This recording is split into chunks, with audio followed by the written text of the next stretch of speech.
আসসালামু আলাইকুম। সবুজ বাংলার সবুজ মাঠে স্বাগত জানাচ্ছি আমি গাজী সাখাওয়াত। আমার সাথে আছেন সিনিয়র ক্রীড়া সাংবাদিক বদিউজ্জামান মিলন। শুরুতেই জানিয়ে দিচ্ছি আজকের ক্রীড়াঙ্গনে ঘটে যাওয়া উল্লেখযোগ্য শিরোনামগুলো।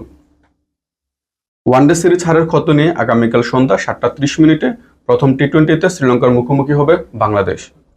বিশ্বকাপে চোখ অথচ এক কোচ সব দল, এই তত্ত্বই বিশ্বাস বাফুফের। দুর্দান্ত দুটি গোল করে চেলসিকে ফাইনালে তুলে ক্ষমা চাইলেন চেলসির নতুন ব্রাজিলিয়ান তারকা জোয়াও পেদ্রো। বাংলাদেশি ব্যাটসম্যানদের মানসিক স্বাস্থ্য নিয়ে প্রশ্ন তুললেন আকরাম খান। 400 রান করার সুযোগ জীবনে একবারই আসে, সুযোগ হারানোয় মুল্ডারকে ভীতু বললেন ক্রিস গেইল। 4 বছর পর ইংল্যান্ডের হয়ে টেস্ট খেলবেন জফরা আর্চার। আবাহনীর এএফসির ম্যাচের ভেন্যু চূড়ান্ত।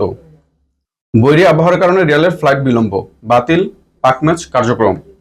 রাতে মুখোমুখি হচ্ছে রিয়াল মাদ্রিদ ও পিএসজি। লুইস এনরিকো জাবি আলোনসোর চূড়ান্ত পরীক্ষা আজ রাতেই। আমরা শুরু করবো প্রথমেই ক্রিকেট নিয়ে।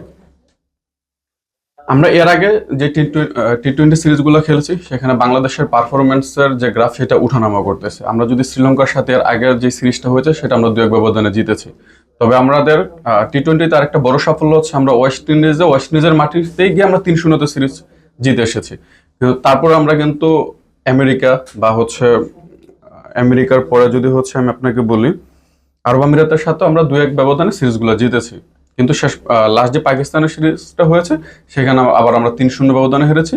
এমনকি ভারতের সাথে আমরা 3-0 ব্যবধানে হেরেছি। তো আসলে বাংলাদেশ যে আনপ্রেডিক্টেবল পারফরমেন্স দিচ্ছে সেই প্রেডিক্টেবল পারফরমেন্সের জন্য আসলে বাংলাদেশকে তো সিরিজটা আসলে কেমন হবে।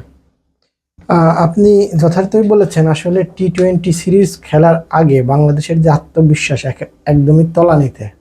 বিশেষ করে শ্রীলঙ্কার সঙ্গে শেষ ওয়ানডেতে 99 রানে হারার পরে এদের ব্যাটিং কোয়ালিটি নিয়ে কিন্তু প্রশ্ন উঠে গেছে অলরেডি। আগে থেকেই ছিল বাংলাদেশের বড় বড় যেসব ব্যাটসম্যানগুলো পঞ্চপাণ্ডব, এই একটা প্রজন্ম সরে যাওয়ার পরের থেকেই কিন্তু বাংলাদেশের ব্যাটিংয়ের এই ধারাবাহিকতার বড় অভাব। তো আমি বলবো যে আগামীকাল নতুন একটা উদ্যমে শুরু করবে এবং টি-20 যেহেতু 20 ওভারের খেলা এবং নতুন অন্য ফরম্যাট, ওয়ানডের মতো না, তো এখানে হয়তো বাংলাদেশ ভালোই করবে এবং বাংলাদেশের অতীত রেকর্ডও আপনি যেটা বললেন অবশ্যই একটা ভালো আশা দাঁড়াবে। হ্যাঁ, যেটা বললাম অতীত রেকর্ড নিয়েই বাংলাদেশের আসলে ব্যাটিংয়ের মূল সমস্যা। আমরা যদি পাকিস্তানের সাথে বলি, ভারতের সাথে বলি, আমরা সেখানে ঘরের মাটিতে 3-0 ব্যবধানে সিরিজগুলো হারলাম। এখন প্রশ্নের জায়গাটা হচ্ছে বাংলাদেশ তো ধারাবাহিকতা রক্ষা করতে পারতেছে না। সেই ক্ষেত্রে আসলে বাংলাদেশের পরিণতি কি হবে? দেখেন, এইগুলোর উত্তর দিতে গেলে একেবারে পেছনে ফিরে যেতে হয়। আপনার পাইপলাইন যদি সমৃদ্ধ না থাকে, আপনার খারাপ ক্রিকেটার বা খারাপ খেলোয়াড়ের পরিবর্তে আরেকটা কম খারাপ খেলোয়াড়কে আপনি যদি দলে নিয়ে আসেন, তাহলে এই দলের যে কোনো দলের পরিণতি এরকমই হবে। আপনার পাইপলাইনে যখন ভালো ক্রিকেটার অপেক্ষায় থাকবে, আপনার একটা হেলদি কম্পিটিশন হবে, জায়গা নিয়ে কাড়াকাড়ি চলবে, তখন কিন্তু আপনার এই সমস্যাটা হবে না। যেটা ভারতে দেখেন, আপনার ভারতের প্রত্যেকটা লাইন আপে আপনি দেখেন কাকে রেখে কাকে ব্যাট করাবেন, কাকে রেখে কাকে বল করাবেন, এইগুলো কিন্তু তাদের জন্য একটা মধুর বিড়ম্বনায় পড়তে হয়। আর বাংলাদেশে কে সবচেয়ে কম খারাপ খেলছে, কে সবচেয়ে অধারাবাহিক, আবার একজন ক্রিজে গিয়ে দেশের জন্য না খেলে তিনি নিজের ব্যক্তিগত টুকটুক করে একদম রান বাঁচিয়ে কোনো রকম যে পরের ম্যাচে যে আমি তো ওর চেয়ে ভালো রান করেছি, কেউ যদি 12 রান করে আমি 14 রান করে আমি দলে টিকে যাবো, এরকম একটা চিন্তা ভাবনায় ব্যাটিং করে। আমি যদি একটু ব্যাটসম্যানদের নিয়ে কথা বলি, যেমন তাহিদ হৃদয়, পারভেজ হোসেন ইমন, তারপর জাকির হোসেন, জাকির আলী, তারা গত ম্যাচে যেভাবে ব্যাট করেছে তারা প্রত্যেকটা জায়গায় কিন্তু ডট বল বেশি দিয়েছে। এবং বাংলাদেশের মিডল অর্ডারে মুশফিক বা সাকিব আল হাসান যাওয়ার পরে স্ট্রাইক রোটেশন করে কেউ খেলতে পারতেছেন। এটা আসলে আমার মনে হয় কি, মাহমুদুল্লাহ রিয়াদ এক সময় এইভাবে খেলতেন। দেশের চেয়ে তার সবসময় চিন্তা থাকতো ব্যক্তি একটা চিন্তা ভাবনা, যে আমার নিজেকে দলে থাকতে হবে বা নিজেকে একটা ভালো জায়গায় রাখতে হবে, যাতে একটা ভদ্রস্থ রান হলে মানুষের সমালোচনার মুখে আমি না পড়ি। এখানেও কিন্তু এরকম প্রত্যেক ব্যাটসম্যান গতকালের ব্যাটিং যদি আপনি দেখে থাকেন, তারা কেউ দলের জন্য কিন্তু খেলেন নাই এবং শেষ পর্যন্ত কিন্তু কিছু করতেও পারেন নাই। আর বাংলাদেশের মোটিভটাই বোঝা যাচ্ছে না। আপনি দেখেন মিরাজ যখন আসলো, যখন দূরে খেলা দরকার মিরাজ হিট করে খেলা শুরু করলো। এরপর যখন তাহিদ হৃদয়ের স্ট্রাইক রোটেট করে খেলা দরকার তখন সে সেটা করতে পারতেছে না। তানজিদ হাসান তামিম একটা ভালো শুরু করার পরে সেটা ক্যারি করতে পারতেছে না। বা পারভেজ হোসেন ইমন যখন সেট হলো 28 রান আউট হয়ে গেল। এই যে বাংলাদেশের ব্যাটসম্যানদের বারবার করে ব্যর্থতার গুলোর জন্যই কিন্তু আজকে বাংলাদেশের ক্রিকেটের ভবিষ্যৎটা নিয়েও কিন্তু একটা শঙ্কা তৈরি হয়েছে। অবশ্যই দেখেন ক্রিকেট কিন্তু এখন তাদের জনপ্রিয়তাটা অনেক তলানির দিকে। মানুষ এখন আর ক্রিকেট খেলা দেখার জন্য টেলিভিশনের সামনে বসে থাকে না। আপনি যদি ফেসবুক বা অন্যান্য সামাজিক যোগাযোগ মাধ্যম খোলেন, বাংলাদেশ দলের যে পরিমাণ মিম আর ট্রল, আপনি আপনি অবাক হয়ে যাবেন, এবং একটা হাসির খোরাকের পাত্র হয়ে গেছে হ্যাঁ, বাংলাদেশ। যেমন মিরাজকে নিয়ে তো বলা হচ্ছে যে এত বছর পরেও তারা তরুণ। তাহলে ঠিক আছে, আপনারা এখন তরুণ থেকে আপনারা বাংলাদেশের ক্রিকেটের জন্য যখন ভালো খেলবেন, আপনারা যখন বুঝতে পারবেন যে আপনারা ভালো খেলতেছেন, আমরা আবার তখন ক্রিকেটে ফিরে আসবো। এইরকমই হচ্ছে আসলে, আমার কাছেও সেটাই মনে হয়।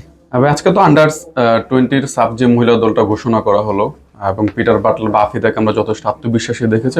দলটা কেমন হলো, আর আরেকটা বিষয় হচ্ছে এই দলের সম্ভাবনাটা কতটুকু চ্যাম্পিয়ন হওয়ার জন্য? দেখেন, এই টুর্নামেন্টে বাংলাদেশ কিন্তু একটা হট ফেভারিট।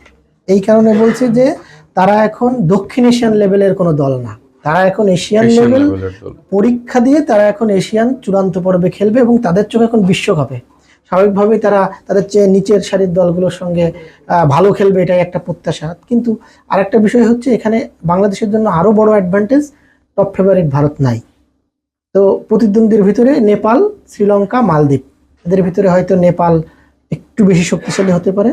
আর এই দলটার আরো একটা বড় আপনার যদি অ্যাডভান্টেজের জায়গাটা বলি বা একটা শক্তির জায়গা বলি, যে এই দলে কিন্তু এশিয়ান কাপে যে দলটা খেলেছে মিয়ানমারে, তার 8 ফুটবলার কিন্তু আছেন, যার ভিতর 7 জন মোটামুটি খেলেছেন। আমি যদি নামগুলো বলি, আপনি জানেন, আপনার মোসাম্মদ সাগরিকা, অধিনায়ক আফিদা খন্দকার তো ছিলেন একাদশে সবসময়, মুনকি আক্তার, তার পায়ে আমরা গোল দেখেছি। আপনার স্বপ্নারানী মিডফিল্ডে কিন্তু খুবই ভালো খেলেছেন। আপনার স্বর্ণারানী মণ্ডল, এই গোলকিপারটা রূপনার জায়গায় আসবেন। আর জয়নব বিবি রীতা, তাকে অবশ্য নামাননি কোচ, কিন্তু তারপরেও তিনি কোচিং প্যানেলে বা পিটার বাটলারের প্ল্যানিংয়ে ছিলেন, এবং মিলি আক্তার আর উমহেলা মারমা। আরেকটা প্রশ্ন আপনার কাছে, যে রাউন্ড রবিন লিগ পদ্ধতিতে যে খেলাটা হবে, এটা যদি আমাদেরকে একটু বুঝিয়ে বলেন। এটা হয়েছে 4 দলের একটা খেলা। যেহেতু 4 দলের খেলা, আলাদা গ্রুপিং তারা করে নাই, প্রত্যেক দলের সঙ্গে প্রত্যেক দলের একটা মুখোমুখি হবে 2 বার করে, এটাই রাউন্ড রবিন লিগ বলা হচ্ছে। এবং কোনো ফাইনাল বা সেমিফাইনাল বা কোয়ার্টার ফাইনাল নাই। আপনার ম্যাচগুলো সব শেষ হবে, যার পয়েন্ট সবচেয়ে বেশি থাকবে সেই দলটা হবে চ্যাম্পিয়ন। এটাই হচ্ছে টুর্নামেন্টের ফরম্যাট। আলোচনা শেষ করছি রিয়াল মাদ্রিদ এবং পিএসজির আজকে ক্লাব বিশ্বকাপের ফাইনালের আগে আরেকটা ফাইনাল। তো সেখানে আপনি কাকে ফেভারিট মনে করতেছেন? একজন হচ্ছে 15টা উয়েফা লিগ চ্যাম্পিয়ন, আরেকটা হচ্ছে সদ্য চ্যাম্পিয়ন হওয়া পিএসজি। আমার মন বলছে রিয়াল মাদ্রিদ, কিন্তু মুখ বলছে পিএসজি। এটার কারণ একটাই, রিয়াল মাদ্রিদ বহুত পরীক্ষিত একটা ফুটবল ক্লাব, এবং তারা কিন্তু এই পিএসজির কারণেই বলা যায় যে আসলে চ্যাম্পিয়ন্স লিগে কিন্তু তাদের যাত্রাটা থেমে গিয়েছিল।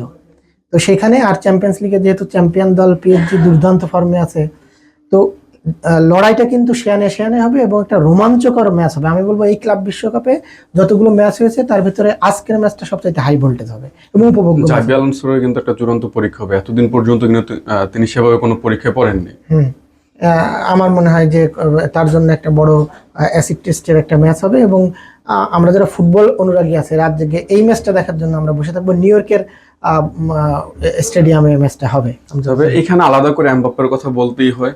এমবাপ্পে পিএসজি কিন্তু ছেড়েছেন, এবং পিএসজির সাথে অনেক মামলাও তার ইতিমধ্যে চলতেছে। তারপরে এমবাপ্পের বিরুদ্ধে কিন্তু পিএসজিও কিছু অভিযোগ করেছিল। তো সেক্ষেত্রে এমবাপ্পে আসলে পিএসজিকে কিভাবে নিতে পারে? এটা আসলে প্রফেশনাল জগতে পেশাদার ফুটবলারদের কিন্তু এরকম একটা নিয়মই আছে। আপনি যতটাই আবেগ দিয়ে চলেন না কেন, একটা সময় দিন শেষে আবেগকে পাশ কাটিয়ে আপনাকে দলের জন্য, জার্সির জন্য খেলতে হয়। হয়তো পিএসজির হয়ে সে কিছু করতে পারেন নাই, অথবা পিএসজির যে স্বপ্নটা ছিল তাকে নিয়ে, পিএসজির মালিকের যে এইরকম এমবাপ্পে বা মেসি বা আরও বড় যারা ছিলেন নেইমার, তাদেরকে দিয়ে কিন্তু চ্যাম্পিয়ন্স লিগটা জিততে পারেন নাই। তো তিনি যখন ছেড়ে এলেন, তারপরেই কিন্তু পিএসজি একদম তরুণ কিছু তুর্কি দিয়ে চ্যাম্পিয়ন্স লিগ জিতেছেন। তো সেই পিএসজিকে কিন্তু এখানে একটু অবাগা বলাই যায়, চ্যাম্পিয়ন্স ট্রফি জেতার জন্য সে পিএসজি ছাড়ছে, এবং সেই পিএসজি কিন্তু আবার চ্যাম্পিয়ন, এবং তার ব্যালন ডি'অরের ভাগ্যটাও নড়বড়ে হয়ে যায় শুধু এই একটা কারণে। সম্ভবত শর্ট লিস্টও তিনি নেই। এই জায়গায় আমি বলবো, নেইমার আজকে যদি দুঃখিত, আজকে যদি এমবাপ্পে গোলও করে, আমার মনে হয় না সেলিব্রেশনটা তিনি ওইভাবে করবেন আপনার রিয়ালের হয়ে। আমার যেটা মনে হচ্ছে দেখা যাক হাই ভোল্টেজ ম্যাচে সবার জন্য কি অপেক্ষা করছে। ধন্যবাদ ভাই সুন্দর আলোচনার জন্য।